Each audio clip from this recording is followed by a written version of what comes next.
Radio 786. Hear the difference.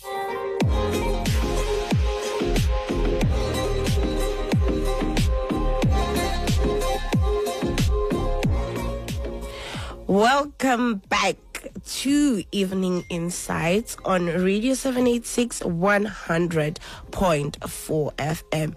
Now, earlier in the show, I did ask the question that it's 50 years since the 16th of June 1976, where the youth took to the streets and said, we are tired of an oppressive system and we are going to do something about this. But in that 50 years, as we reflect today, has anything changed?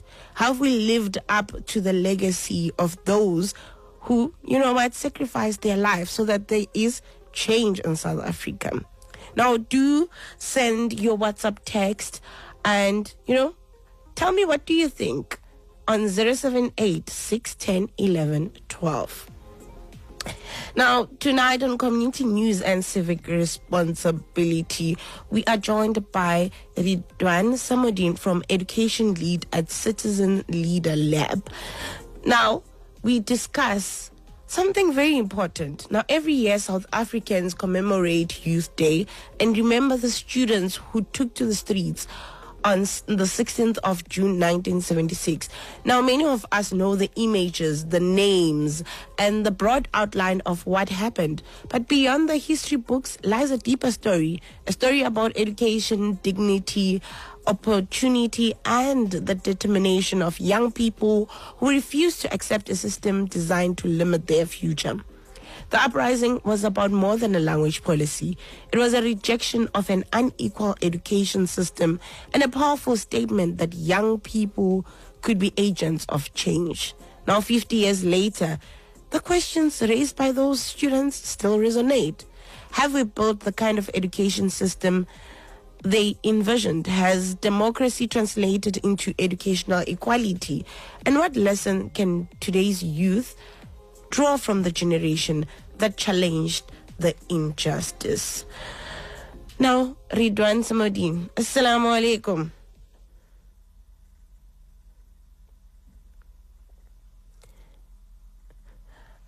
Ridwan is still not yet ready on the line, but please do send me those texts. I want to hear from you. Earlier on, one of the listeners said that 50 years ago, she was actually alive, and as a child, she remembers the horror of the country when everybody had the news. It's either you heard the news or you were actually part of the activism, and also as a young person, fighting against the system. Again, Ridwan, Assalamu alaikum. Wa alaikum salam wa rahmatullahi wa barakatuh. How are you doing this afternoon? I am well, alhamdulillah. Alhamdulillah. Now, Brother Ridwan, I would like to ask you to please kindly move to another area because the line is a bit, Well, okay, and now we can hear you. Now, I know we're speaking about a very touchy topic, a very painful one,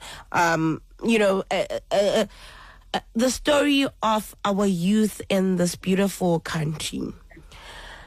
Now, when many people think of June 16, they immediately think of Afrikaans as a medium of instruction. Was the uprising really about language? Yes, language was, but the fire was already. Afrikaans is a symbol of a truth. The real issues of black and brown children were being told what to think, not how to think, what is to know or to forget, and what they were allowed to do. So the deepest thing, the most important thing, is dignity was lost in the economics. The language, I would say, is a match with the fire, and that fire never went out. The match met the fire. But can you take us back to what conditions were these students under, and were these conditions for everyone? Because most people often think about it as these conditions only existed in, black schools during the apartheid, as they would refer it, and it was like also these protests just happened there. Did they happen anywhere else? Take us through what really happened. Yeah. For me, this is very personal because I just got a shock when you said 50 years ago. Because I found myself in matric in 1976, and I was part of that generation. And so I have first an experience of what went down. And at that time, we had 13 different departments of education. Today, I'm proud to say we have one education department who really aims to bring about equality. But back then, and our emphasis was on giving us what we used to call better education. The second class education, the second class citizens, not really seeing us as citizens, but as neighbor. And the conditions that the school go back to us to say that we don't matter. And even today you can look at the quality of the schools of way back then. It's like time stands still. Some of the schools are still in the derelict conditions, poor toilets, poor under-resourced, no library, no science lab, etc., etc. They can go on. I mean, you still find pit latrines at schools today, which is quite sad. And so in those conditions, we had 60 to 70 children at the school, poorly educated because themselves came through a system of country education. So, in short, that is what the situation was like back then. And the statistics don't capture the quiet humiliation of being told every single day that you are late. It was just a lack of this, lack of dignity. It wasn't just a lack of this, a lack of dignity. And that is what led to the protest. And why did education become such a central, battleground in the struggle against apartheid? Because as much as, you had all other, oppressions, you had many other, but what led to the students, to say, what, enough is enough. We are taking on to the streets. Yeah. If we can look at the real one that was really given the thought in was Bantu education. And so Bantu education wasn't a failure, it was a success because it was a place where apartheid was most honest about intentions. It worked exactly as designed. Black children prepared for labor, not leadership, for submission, not citizenship. So when we fought education, we were fighting for the right to be fully human. Because if you control what a person learns, you control what they dream, and we refuse to let them control our dreams or our future. Now, before we continue this very important conversation in this also very important month, I'd like to ask you, Brother Ridwan, can you please try moving around your area so that we can find better reception? Because you are indeed really speaking about a very important topic, a topic that touches the core of the history of the youth of South Africa. And now... if I may respond, I'm on my laptop in the Zoom, so it's difficult to move around. But I also hear go on my speaker, which also causes me some... I'm not sure if you're getting at that. We are hearing you. It's just that, there is a bit of hiccups there and there. Please do try your level best. Right. Inshallah. Inshallah. Now, as we continue this conversation, now I want us to speak about the power of the youth. Now, the uprising was largely led by students themselves, and as you say that at that time you were a matric student, what does this tell us about the role young people can play in actually shaping the society? Yeah, young people need agency. And for me, at that time, we were sharply focused on eradicating this people system. It was enough when the day going to school. I mean, you asked about school. It was enough for seeing the inferior conditions, seeing the large class, etc., etc. And so that led to young people taking agency and seeing the suffering of their parents as well, and on a daily basis they grind out to struggle to get work and paying poor salaries, etc. So that was caused agency to get rid of the system, And today, in my humble view, this is my view, I think our youth has lost that agency, that ability to be activists and to fight for a cause, to know what is being why. I think they are bombarded by social media today, and there's caused them to be distracted. But I think we, as the adults, we need to ask ourselves the question, have we brought awareness, have we conscientized about that they are the people of tomorrow, and that we play our part, bring them into our field and support them in agents, activists, in creating a whole one for us and for our children and generations. With that said, why is it very important to not just simply remember the youth of 1976 as victims of an oppressive system, but also as leaders and change makers? Yeah, you see, the world is calling on us for action, and if you see the shortcomings, see the poor delivery 30 years in democracy, the country that has so much progress, and it's almost like a depleted belief. When people have lost that sense of hope that they once had, thinking that with the fall of apartheid, things are going to change for the better. But there's been other ills that bedeviled our society that has not us and our current institution. I'm just thinking about the corruption, for example. And so we cannot see those youngsters who sacrifice the ultimate sacrifice by paying for their life as victims, because then we will lose the true essence of what they stood. They stood for dignity, for justice, and for the eradication of an oppression.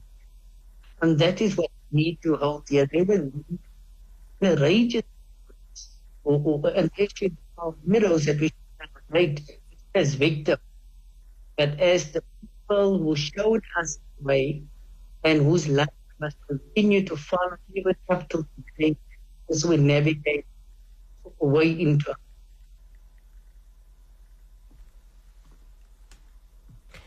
Ridwan? Yes, my dear. Okay. No, as we continue, with our conversation, do you think today's youth appreciates the significance of what was achieved by that generation? Or is the youth simply, forgetting the sacrifices and simply continuing, with life as if nothing happened in history? Yeah. I was going to be harsh to say that I don't think you really appreciate and understand the magnitude of that sacrifice. But in very good respect, there are those, there are those. And so we have to do this into a holiday. They have speakers, they have school. We have senators, recognize the and all the difference. Many young people and they see that the farmers is so old, and they see the crumbling school costs. What exactly do they die for? So the question is gratitude. it is an indictment of us, the adults, who inherit this history and fail to complete the work, because much work is to be done. And so I say with great respect that because of us, the adults who have brought our youth into awareness and conscientiousness about this minimum price of young leaders at the time, that is why we lost the plot. I don't think they fully appreciate what those young ones do for and how far they need to go to sacrifice their lives for the cause. And based on your observations, what similarities do you see between the concerns of the young people in 1976 and the concerns of the young people today? Yeah, you see, 3 years down, the apartheid being Holland, there are great similarities in the sense that in 1976, the child's future was determined by the color of skin. But today, child's future is determined by his spouse card. Because where he lives, the abject, impoverished conditions that he find himself, and that plays itself out in the schools in that community, is about value, And we spoke about the poor infrastructure, for example, lack of resources. And that, I would say, is a critical thing that still stays and haunts us. Now, I want us to turn to recently, I think 2015, where we saw the Fees Must Fall protest. Do you think that as the youth who are still, faced by the same challenges such as, not having access to higher education or having an unequal, education system, do you think that the youth of 1976, should they wake up today, would they be proud of the state that we're currently in? Yeah, I firmly believe they won't be too proud of what is happening. They will play a certain game. We have more from, like I said, 13 different education departments to one state department who's trying to think about it. So that is so there's lots that's been done. But the youth looking at how schools can take part of these things as if time to flow. And I mean, there's no schools resemble the system, and they will be proud about it. And also, like, look where the country is going. Where our country is going, corruption, cancerism, violence, so many other people ills. That is not what we sacrifice for. Fight for freedom, for dignity, for values, the philosophy of a in my view, we embedded and to say it is a word mentioned from time to time. Don't realize real people that can change the history of this country. We fully live it and let it imbibe this country. Would you say some of these unequal, education challenges are a long-term impact of the Bantu education? I mean, I don't have to back it up, but there are many universities now saying that despite the big hoo-ha of matric results, and I'm sure there are results of surveys that point this out, that many of the matriculants, they don't make the first year of university. They fail at university. So there's this theory that, for example, language, the language of many of these matriculants entering university is either at grade 10 or mid-grade 11 year. So that is at a serious disadvantage as they have to bridge the gap in making it at university. And then add to that, we know this international, the Pearl story that says that 8 out of every 10 grade 4 cannot read for meaning. And that is a serious indictment on the system that we have not done enough to install for reading and reading meaning within our children. So you can imagine it's only at grade 4 level, it permeates the entire system right up to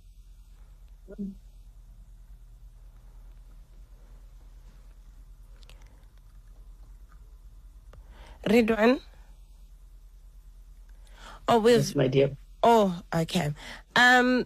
Can you once again please try and shift, because I do feel like we are having a very, very enlightening conversation here, but the network is like sort of coming in between us and this conversation. So can you please once again please try moving and finding a better suited place so that we can continue the conversation? And then while we await for that, I think it's very important that we also look at, despite everything happening, what really came out from, you know, this fight. What really came out from this fight, and what is happening today, and how can we change that? Should the youth stand up again? What should the youth do today to ensure that they continue the legacy left by those who came before them?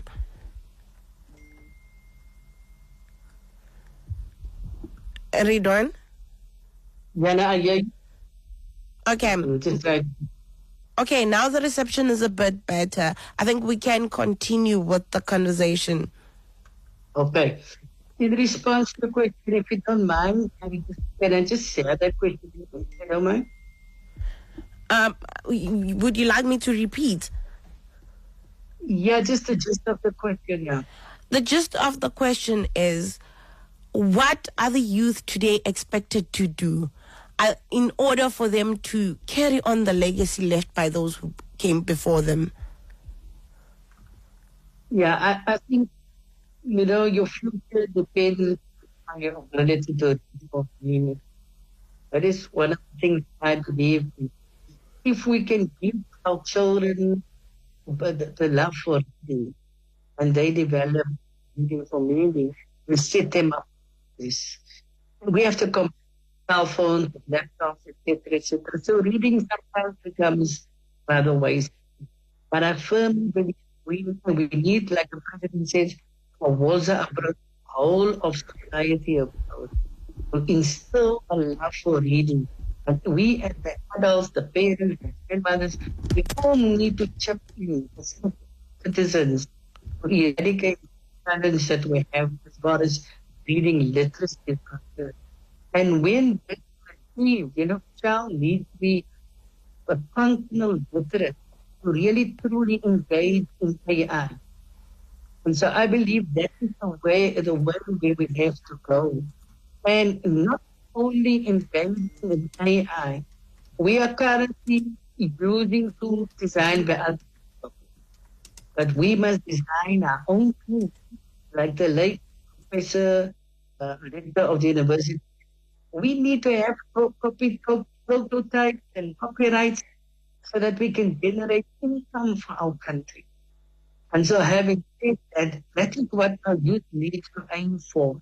How can we treat creators of jobs, mechanisms that must all exist in the future? That is the fight that we need to fight. How do we lift this country out of poverty to create sustainable opportunities for everyone and be able to compete for the best?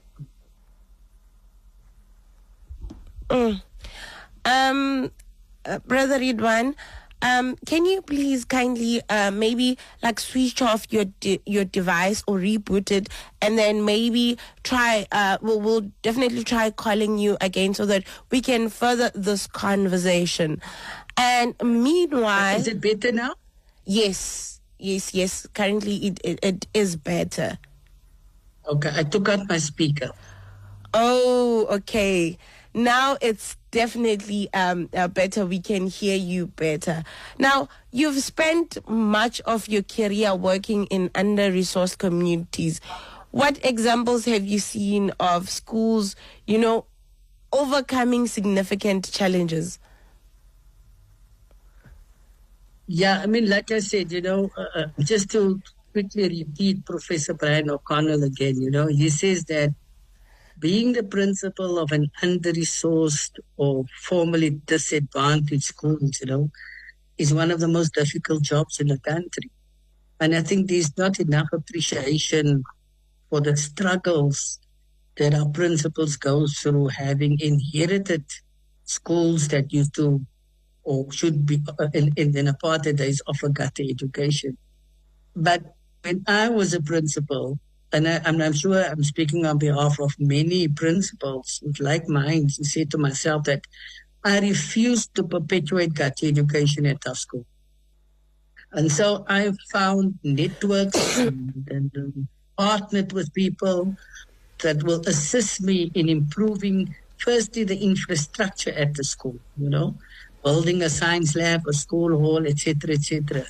But in tandem, instill a love for reading in our children, having a whole reading revolution at the school, and then in the coalface, in the classroom, where we say, what happens between those four walls is the moment of truth. And so trying to impact on the teaching methodology, the quality of delivery of lessons to make sure that it's impactful, that the learners, that when you teach, learners learn. That is one of the things that we have tried to do. And I think there are many principals who are really striving, trying their utmost to uplift the quality of the education so that we can say we want each child to get a quality education in every class, in every school across our country. And then how important is it that, learners see themselves not only, as students or just learners, but as active citizens with a role to play in this society? Yeah, I fully agree. It is not, there's no option for them to know whether they want to play a role. It is absolutely essential. Our country needs agency. And in the days of apartheid, we were those agents, we were those activists. And we need to bring back those agency and this activism, self-agency. So we need to ask the hard questions and act on those answers.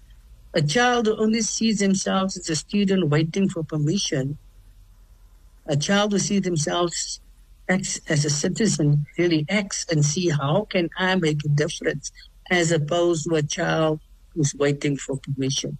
And so we need to change that paradigm. Children are agents. When you give them the agency, when you empower them to think critically, they will come to you and say, sir or madam, that toilet is broken.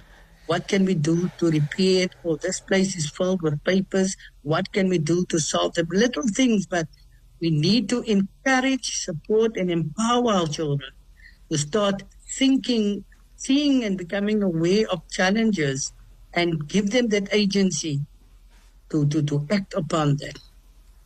And so the students of 1970 did not just nod.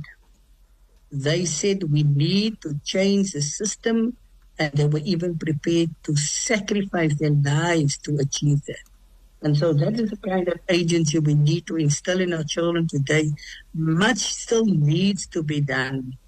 And we need them. They are the leaders of tomorrow. We need them to take up the baton and to move this country forward. And as we mark Youth Month, what responsibilities do today's youth, have to do? Because now they are carrying this legacy. They are taking this battle forward, fighting in whatever issues they face, be it at the high unemployment rate, be it, the inflation and all other challenges. Some might even include the unequal access to education itself. What should they do? Yeah, like I said, there are many learners who go beyond the curriculum.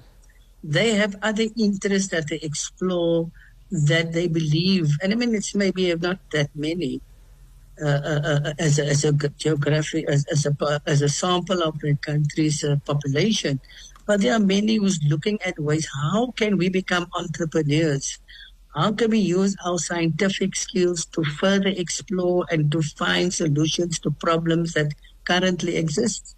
And so it's just up to us, the adults, the teachers, the school, to support them, identify the interests, identify where they would be able to play a meaningful role, and guide them towards the correct university that's going to get them to really develop and hold that field of study. And lastly, Brother Ridwan, before I let you go, when the future generations look back at South Africa in 2026, what would you hope they can say about how we carried forward the legacy of June 16? Yeah, I would say that they would say they would be pleased to a certain extent. I mean, if you had to ask me that question looking back, I would say we have achieved lots. We have achieved lots. We have a focus and a vision of, particularly in education, to give every child a quality education. But much still needs to be done. I don't think the youth of 1976 really realized that corruption would become such an ill in society. And this corruption has really robbed us of tremendous opportunities that would have given many people a better future.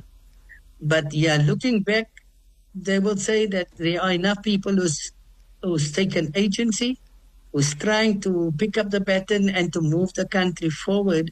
But our task is to bring more people into awareness, to say that our fight is not yet done.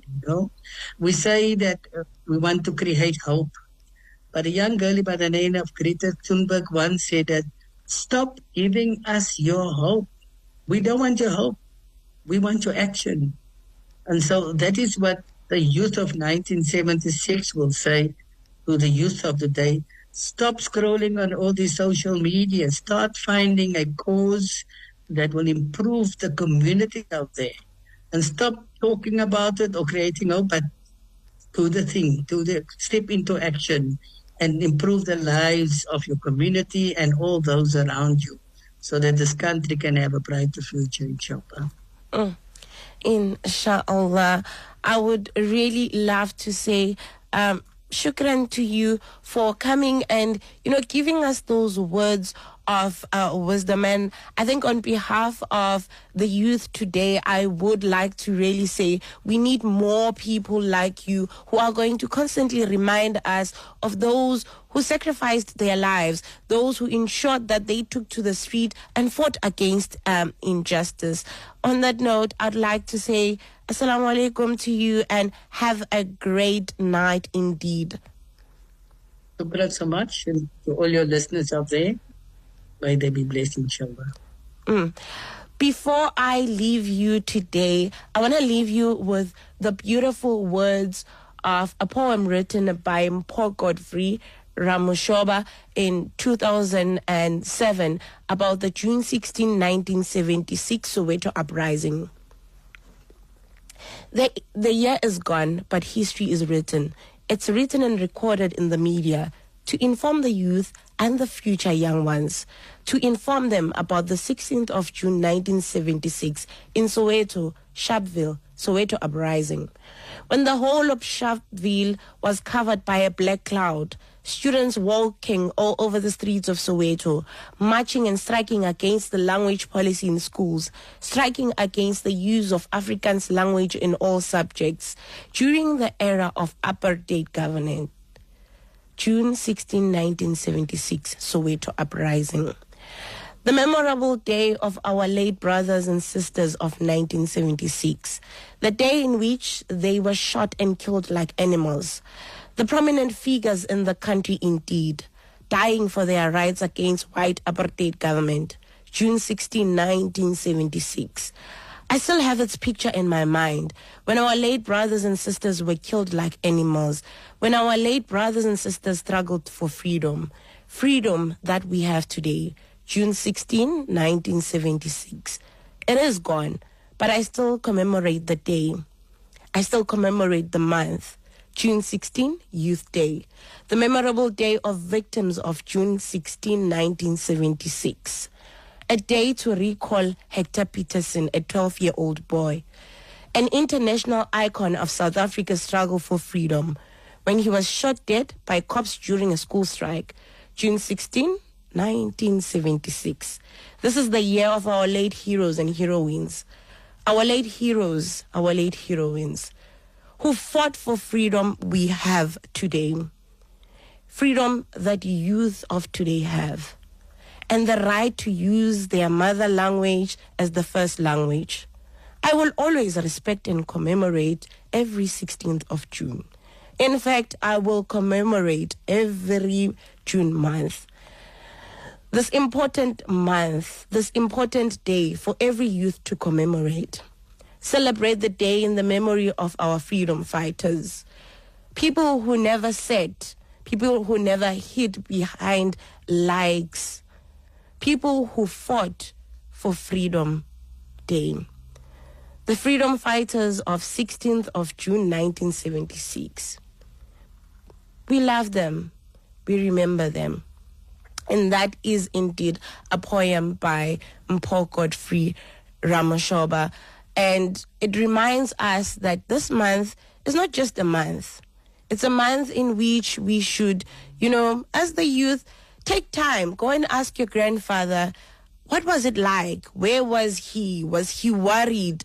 And take this opportunity to, learn from the stories, take courage and strength from them, and be the one to say, you are going to go find out what happened because you want to be able to share with future generations. Make it a point to say, you know what, I am not going to be the youth who doesn't do anything. I'm going to be a youth that encourages change in my community. I'm going to be the youth who encourages, my community to do better, to be better by being better myself. So with that said, I'd like to say thank you very much for listening today. And you are still tuned into Radio 786 100.4 FM. And this also brings me to the end of my time with you. It's been an absolute pleasure keeping you company. Until tomorrow evening, same time, same place. And I leave you in capable hands of Sitara Khalfi with Lifestyle Matters. And from myself, have a great evening going forward. Assalamu alaikum wa rahmatullahi wa barakatuh.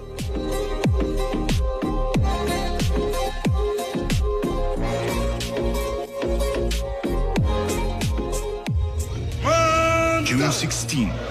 Then, now, next. Radio 786. Honoring the past, confronting the present, building the future.